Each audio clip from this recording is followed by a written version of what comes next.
Hello guys, Navita classes में आप सभी का स्वागत है। जैसा कि आप स्क्रीन पे देख पा रहे हैं, आज हम जो विधानसभा की कमेटियां हैं उनका डिस्कस करेंगे। ये जो कमेटियां हैं ये काफ़ी एग्ज़ाम में आई हुई हैं। इनसे क्वेश्चन पूछे जाते हैं, क्रॉस मैचिंग में भी, मिस मैचिंग में भी। तो चलो साथियों, आज इसको कवर करने की कोशिश करते हैं। देखिए, जो टोटल नंबर ऑफ़ कमेटी थी वो विधानसभा का जब गठन हुआ था तो उसी टाइम पे क्या है, ये कमेटियाँ भी गठन की गई थी। आउट ऑफ दिस जो ये कमेटियाँ थी उनमें से क्या है, 8 वर द मेजर कमेटी। 8 जो थी वो मेजर कमेटी थी और जो अदर कमेटी थी वो माइनर कमेटी थी। अब क्या है, जो मेजर कमेटी कौन कौन सी थी, जो 8 जो मेजर कमेटी हैं वो कौन सी थी। देखिए, यूनियन पावर जो कमेटी थी, यूनियन से यू, वो जवाहरलाल नेहरू जी के पास थी। यूनियन कॉन्स्टिट्यूशन कमेटी, ठीक है, ये भी किसके पास थी, जवाहरलाल नेहरू जी के पास थी। प्रोविंशियल कॉन्स्टिट्यूशन कमेटी ये सरदार पटेल के पास थी। Drafting committee doctor B.R. Ambedkar. Advisory committee on fundamental rights, minority and tribal and excluded area, मतलब ये सरदार पटेल जी के पास थी। इस कमेटी के अंदर 5 सब कमेटियाँ थी। Advisory committee on fundamental right, minorities, tribal and excluded area, ये एक एडवाइजरी कमेटी थी और इसके हेड कौन थे, सरदार पटेल जी थे। इस कमेटी के अंदर 5 सब कमेटियाँ थी। वो कौन कौन सी कमेटियाँ हैं वो देखते हैं। पहले नंबर पे आती है जो कमेटी है वो फंडामेंटल राइट कमेटी है, फंडामेंटल राइट सब कमेटी। अब जो फंडामेंटल राइट कमेटी है वो GB कृपलानी के अंडर आती थी। Minority sub committee HC Mukherjee के अंडर आती थी। ये कमेटियाँ और इनके जो चेयरमैन हैं, हेड हैं, वो याद करने बहुत इंपॉर्टेंट हो जाते हैं। इसलिए जैसे फंडामेंटल राइट कमेटी है, ये काफ़ी बार क्वेश्चन में पूछी गई है। माइनॉरिटी कमेटी है वो भी पूछी गई है। उसके बाद north east frontier tribal area Assam excluded and partially excluded area, ये गोपीनाथ बारडोली के अंडर आती थी। North east frontier tribal area, ठीक है। Excluded and partially excluded area other than those in Assam, ये AV ठक्कर के अंडर आती थी। नॉर्थ वेस्ट, देखिए नॉर्थ ईस्ट आती थी किसके अंडर, बारडोली के अंडर, नॉर्थ ईस्ट। लेकिन नॉर्थ वेस्ट फ्रंटियर ट्राइबल जो कमेटी थी वो क्या है, उनके जो हेड हैं वो इन्हीं में से कोई थे, किसी टाइम पे रखे गए थे। कभी कोई हेड बनता था, कभी कोई हेड बन जाते थे, वो डिपेंड सिचुएशन पे करता था। उसके बाद क्या है, रूल कमेटी जो है, रूल ऑफ प्रोसीजर कमेटी जो थी, ये बहुत इंपॉर्टेंट कमेटी है। रूल ऑफ प्रोसीजर, ROP, मैं इसको ROP बोलता हूँ। ये डॉक्टर राजेंद्र प्रसाद के अंदर थी। उसके बाद जो स्टेट कमेटी थी, committee for negotiating with the states, state के साथ मतलब नेगोशिएशन करना, वो जवाहरलाल नेहरू जी के अंडर थी। स्टीयरिंग जो कमेटी थी वो डॉक्टर राजेंद्र प्रसाद के अंडर थी। ये कमेटियाँ इम्पोर्टेंट हैं। उसके बाद माइनर जो कमेटी हैं उनमें से कुछ कमेटियाँ हैं वो आप याद कर सकते हैं अपने बिहाफ पे, वो डिपेंड करता है। उसके बाद सबसे इम्पोर्टेंट जो आती है वो ड्राफ्टिंग कमेटी आती है। देखिए, ड्राफ्टिंग कमेटी के कुछ प्रोविज़न हम देखेंगे, इम्पॉर्टेंट पॉइंट्स देखेंगे वो क्या हैं। जो ड्राफ्टिंग कमेटी थी ये क्या थी, सेटअप की गई थी अगस्त 29, 1947 को। ये एक बार और क्वेश्चन में आया जब हम जो हमारी क्वेश्चन की सीरीज़ हमने स्टार्ट कर रखी है उसमें हमने ये कवर किया था। अगस्त 29, 1947 को ड्राफ्टिंग कमेटी सेटअप की गई थी। अब क्या था, इसको टास्क दिया गया था प्रिपेयरिंग ए ड्राफ्ट, ठीक है। इसके कितने मेंबर थे, 7 मेंबर थे। Doctor B.R. अम्बेडकर क्या थे, इसके चेयरमैन थे। N. Gopal Swami Ayyangar, Alladi Krishnaswami Iyer, doctor K. Munshi, Syed Mohammad Saadulla, N. Madhava Rao, he replace the B.L. Mitra, T.T. Krishnamachari, he replace the D.P. Khaitan. ये 7 मेंबर थे इसमें, ये याद रखना आपको। अब देखिए, मैं याद करने का तरीका कैसे बताता हूँ। सादुल्ला, अय्यर, अयंगर, 3 याद हो गए, सादुल्ला, अय्यर, अयंगर। उसके बाद राव, मुंशी एंड कृष्णमचारी, सादुल्ला, अय्यर, अयंगर, राव मुंशी कृष्णचारी, ये इसके मेंबर थे। आपको इनको याद करना है। उसके बाद उसके बाद क्या हुआ, जो ड्राफ्टिंग कमेटी है उन्होंने ड्राफ्ट तैयार किया। ड्राफ्ट फिर धीरे धीरे 1 रिवीजन, 2 रिवीजन, 3 रिवीजन में वो प्रिपेयर हुआ। अब इनैक्टमेंट ऑफ कॉन्स्टिट्यूशन में क्या है, जो फाइनल ड्राफ्ट था, B.R. अम्बेडकर जी उनके चेयरमैन थे, प्रेजेंट किया गया फर्स्ट रीडिंग के लिए। जब ड्राफ्ट तैयार हो गया, संविधान सभा जो हमारे संविधान का है, और संविधान सभा की कमेटी थी ड्राफ्टिंग कमेटी, जिनके हेड थे B.R. अम्बेडकर जी, उन्होंने ड्राफ्ट को रेडी किया और असेंबली में पहली बार नवंबर 4, 1948 को फर्स्ट रीडिंग के लिए प्रेजेंट किया। उसके बाद सेकंड रीडिंग हुई। वो सेकंड रीडिंग जो स्टार्ट हुई नवंबर 15 को 1948 में, सेम ईयर है ये, लेकिन एंड कब हुई, अक्टूबर 17, 1949 को। लगभग इन्होंने 1 साल ले लिया था सेकंड रीडिंग में। उसके बाद जो थर्ड रीडिंग थी ड्राफ्ट की, वो नवंबर 14, 1949 को स्टार्ट हुई। अब क्या है, इन चीज़ों को देखते हुए जो संविधान सभा के जो मेंबर थे, finally draft constitution was declared as passed on November 26, 1949। जब नवंबर 14, 1949 को स्टार्ट किया थर्ड रीडिंग, और फाइनल कब ख़त्म होगी, नवंबर 26, 1949 को। और ये ही जो डेट है हमारे प्रेम्बल के अंदर दी गई है, जिसमें हमने हमारे संविधान को अडॉप्ट किया, इनेक्ट किया and gave to our self. ये बहुत इंपॉर्टेंट डेट है। तो मतलब 3 रीडिंग हुई, पहली रीडिंग की डेट, सेकंड रीडिंग की डेट एंड थर्ड रीडिंग की जो डेट थी वो याद रखनी है, और फाइनल वो डिक्लेयर पास्ड। जब हमारा संविधान रेडी हुआ, ड्राफ्ट की अच्छी रीडिंग हुई, पास हुआ, उस टाइम पे जो टोटल मेंबर थे संविधान सभा के 299 मेंबर थे, लेकिन only 284 were actually present on that day and signed the constitution. 299 में से 284 जो मेंबर थे वो प्रेजेंट थे उसी दिन 26 नवंबर 1949 को। उन सभी ने क्या किया, साइन किया हमारे संविधान के ऊपर। अब यही जो डेट है वो मेंशन है प्रेम्बल के अंदर। अब ये चीज़ों को देखते हुए इम्पोर्टेंट चीज़ एक और हो जाती है यहाँ पे, जो हमारा संविधान है वो उसमें क्या है, हमें पता है कि वो अडॉप्ट किया, इनेक्ट किया and gave to our self on November 26, 1949।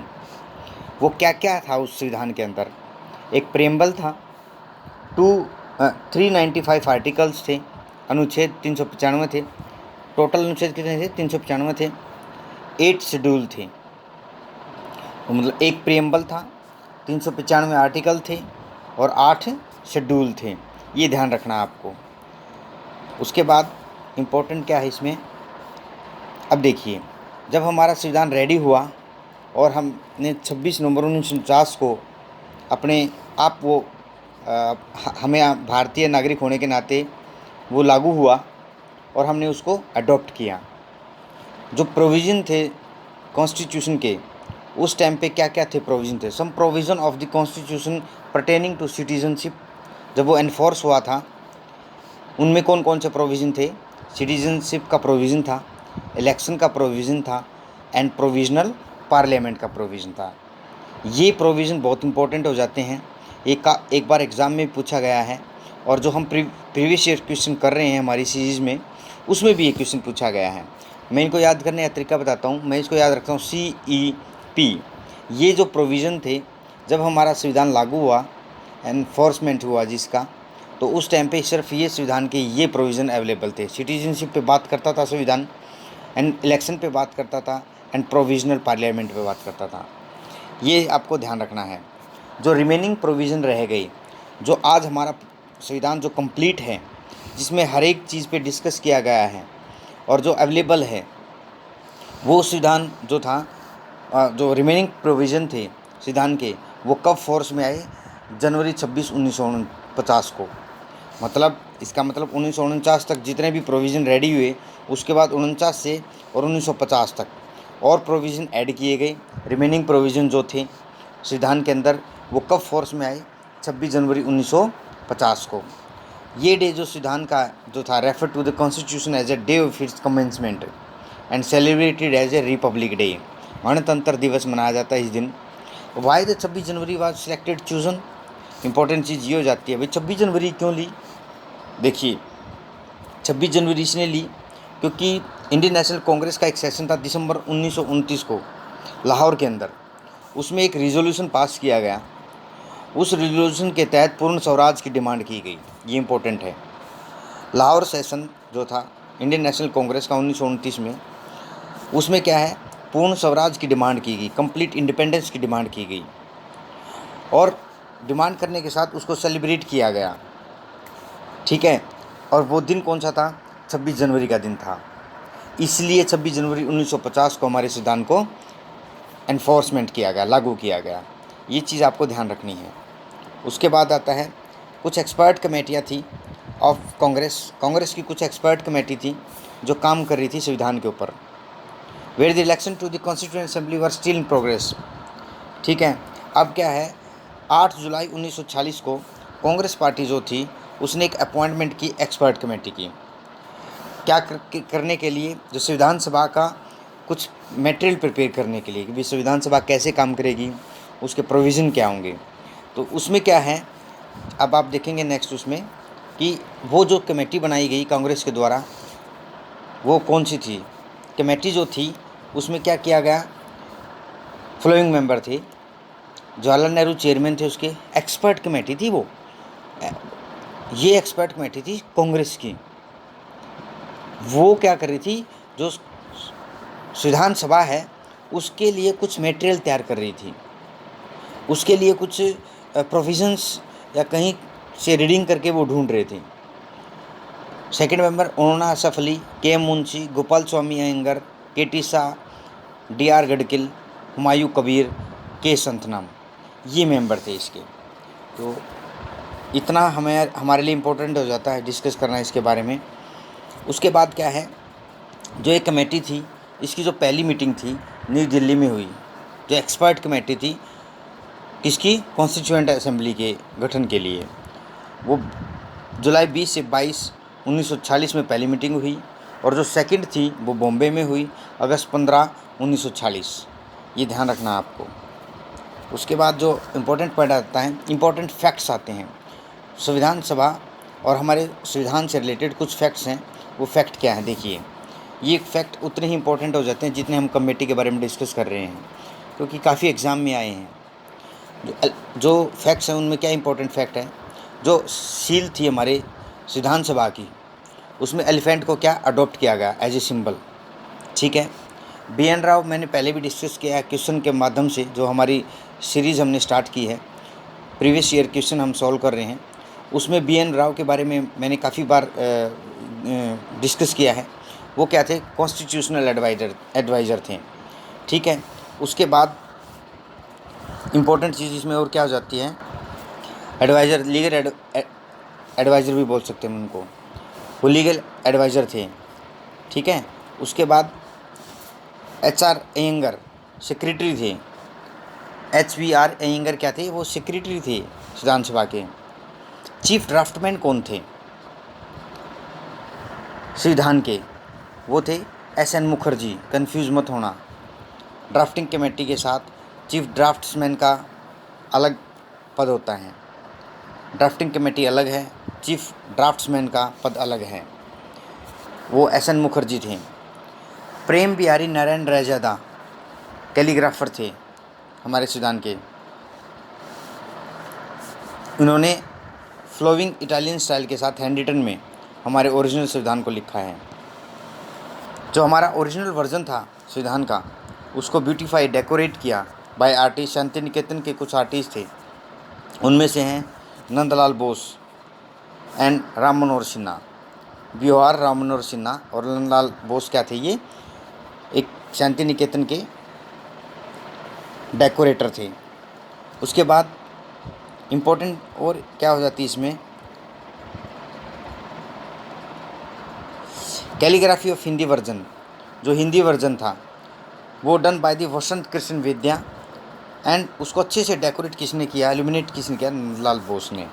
ये ज़्यादा इंपॉर्टेंट पॉइंट नहीं है, इंपॉर्टेंट जो पॉइंट हैं वो फर्स्ट 3 4 5 पॉइंट इंपॉर्टेंट है।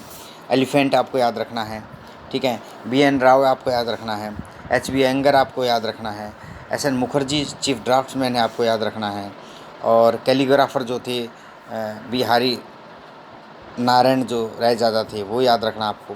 ये इंपॉर्टेंट चीज़ें होती। और नंदलाल बोस कहते वो डेकोरेटर थे शांति निकेतन से, और राम मनोहर सिन्हा, बस ये चीज़ें ज़्यादा इंपॉर्टेंट हो जाती है इसमें।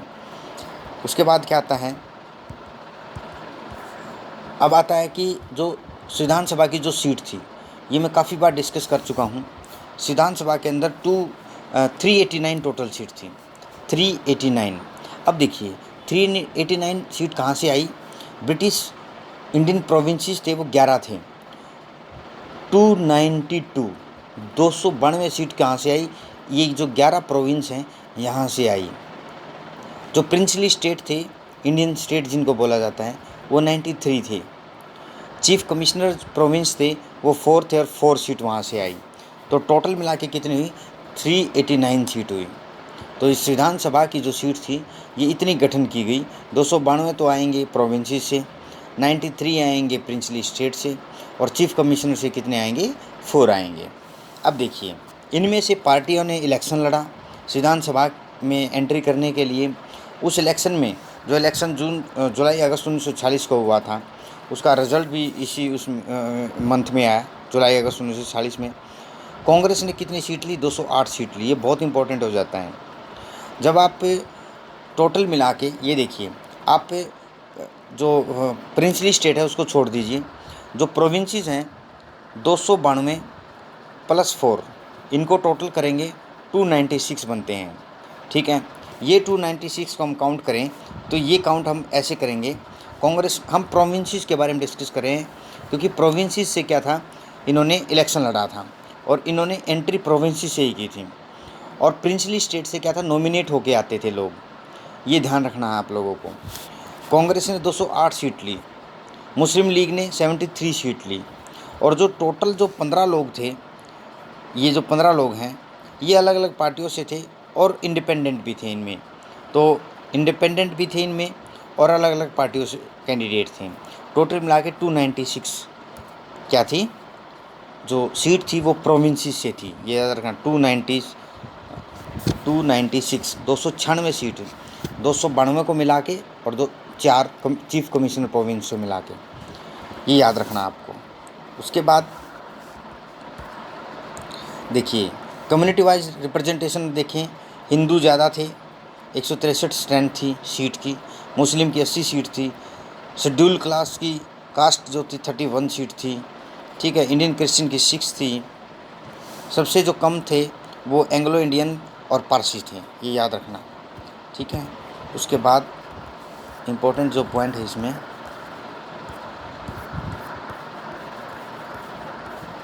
ये आ जाता है। जो सेशन थे हमारे संविधान सभा के, वो एक बार देख लेते हैं। जो फर्स्ट सेशन हुआ था संविधान सभा का, वो कब हुआ था आपको पता है। मैं बार बार ये MCQs जो हम कर रहे हैं उसमें भी मैंने बोला है, और हमने जो टॉपिक कवर किए हैं उसमें भी मैंने काफ़ी बार बोला है। फर्स्ट सेशन दिसंबर 9 1946 को हुआ, और सेशन की डेट आपको याद करने की ज़रूरत नहीं है, कोई इंपॉर्टेंट नहीं है ये इतना। टोटल सेशन कितने हुए ये याद रखना आपको, 11 सेशन हुए। और जो लास्ट सेशन था वो कब हुआ, 14 नवंबर से 26 नवंबर 1949 को, ये याद रखना आपको बस। ये बीच वाले सेशनों की डेट इंपॉर्टेंट नहीं है, इसलिए आप इस चीज़ को देख के मत डरें कि हम इतनी डेट याद करनी पड़ेगी, ऐसा नहीं है। फर्स्ट सेशन को याद रखो, और फाइनल जो लास्ट सेशन था नवंबर 14 टू 26 1949, 11 सेशन हो, तो ये याद रखना आपको। टोटल जो संविधान सभा है उसने कितने टाइम लिया, 2 ईयर्स 11 मंथ, 11 महीने उन्होंने लिए थे, एंड 14 डेज़, ये ध्यान रखना बस आपको, 2 11 14, ठीक है। और इसमें इम्पोर्टेंट चीज़ क्या आ जाती है यहाँ पे, जो असेंबली थी एक बार फिर जनवरी 24 1950 को मिली। मतलब नवंबर को इन्होंने क्या किया, हमारे संविधान पे साइन हुए सभी के, उसको हमने अडॉप्ट इनैक्ट और गेव टू अवर सेल्फ किया। उसके बाद देखिए नवंबर 26 से लेके जनवरी 24 आता है सीधा 1950, एक बार फिर मिले वो। उन सभी ने फिर दोबारा क्या किया, व्हेन द मेंबर, अब क्या है यहाँ पे तो इन्होंने अडॉप्ट इनैक्ट और गेव टू अवर सेल्फ किया, लेकिन जो सिग्नेचर सभी के होते हैं वो 24 जनवरी 1950 को होते हैं। जितने भी मेंबर प्रेजेंट थे वहाँ पे, कितने मेंबर प्रेजेंट थे? 289 में से जो टोटल मेंबर थे, 389 मेंबर जो तो थे, इनमें से लास्ट में क्या हुआ था, पाकिस्तान अलग हो गया था। 389 में से लेफ़्ट कितने रहते थे? 299 रह गए थे भारत के पास। उनमें से 284 लोगों ने क्या किया? सिग्नेचर किया। ठीक है। और इन सिग्नेचर के साथ भारत का जो संविधान था वो एनफोर्समेंट में आया, वो लागू हुआ। हमने आज संविधान सभा के हर एक पहलू को बहुत अच्छे से कवर किया। जितने भी फैक्ट्स हैं, डेट हैं, वो बहुत अच्छे से कवर की। वीडियो के अंत तक बने रहने के लिए आप सभी साथियों का धन्यवाद है। वीडियो अगर आपको पसंद आई, वीडियो लाइक करें, शेयर करें एंड सब्सक्राइब करें। Thank you all.